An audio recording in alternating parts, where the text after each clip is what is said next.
Les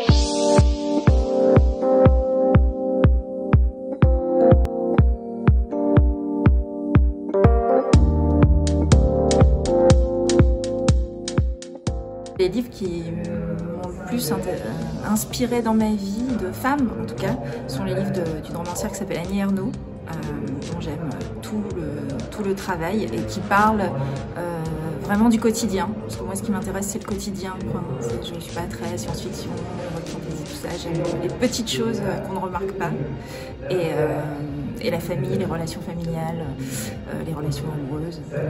Donc je pense que c'est elle, qui n'est pas une autrice pour la jeunesse. C'est affectif, en fait. Je pense que c'est la comédie musicale Émilie Joly, quand j'étais toute petite, et dont l'auteur Philippe Châtel vient de mourir. Parce que vraiment, je pense que j'avais 5 ans, je l'écoutais tout le temps, et j'étais fascinée aussi par la pochette du disque et les dessins, les illustrations qui étaient dessus. Donc c'était, je pense que ce disque, je l'ai toujours, mais il est complètement rayé, tellement je l'ai écouté. Et je pense que ça, c'était mon premier choc esthétique personnel, qui ne soit pas inspiré par ma famille, venant de mes parents, etc. Ouais.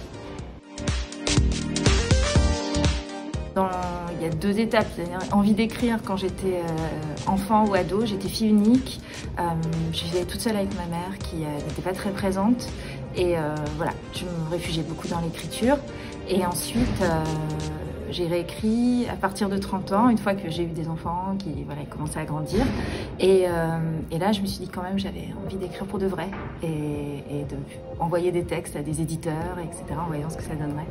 Mais il n'y a pas eu de point de départ, je crois que c'était toujours là. C'est pas quelque chose qui se décide en fait, je crois. Très souvent, parce que bon, moi j'ai écrit d'abord un livre pour adultes avant d'écrire un livre pour la jeunesse. Souvent la musique et la photographie en fait m'inspirent énormément. Moi je ne sais pas écrire des histoires très longues en fait.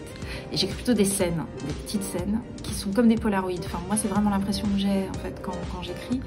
Et comme ça dure comme le temps d'une chanson. Et du coup, ouais, ce qui m'inspire le plus, je pense que c'est une musique ou une image. Et à partir de là, ça vient. Non, c'est pas prévu. Mais moi, j'aime bien aussi les one-shots. Enfin, très souvent, par exemple, le cinéma, je trouve que dès qu'il y a des suites, c'est moins bien. Et j'aime bien l'idée de... Et puis, j'aime bien les fins ouvertes. Donc, c'est aussi au lecteur de faire ce qu'il veut après.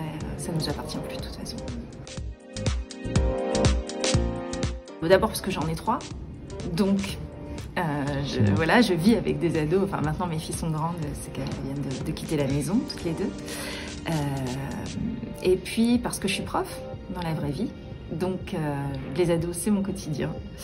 Et puis parce que je pense que c'est quand même la période la plus intéressante en fait de notre vie, parce que c'est celle où on se construit et c'est souvent celle par laquelle on passe par les étapes les plus compliquées sur son identité, qui on a envie d'être.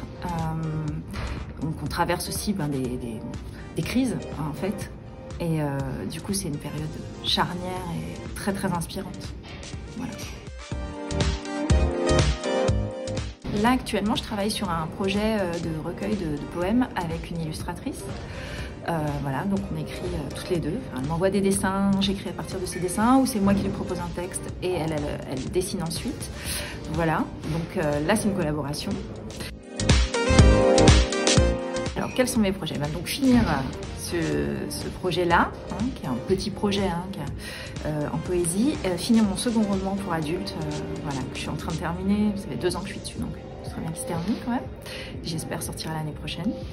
Et ensuite, retravailler avec Rajo, parce qu'on est très content de notre collaboration sur Le Garçon et on a envie de retravailler ensemble. Voilà, c'est une super équipe. Tout a été facile pour ce livre et du coup, on a envie d'essayer encore.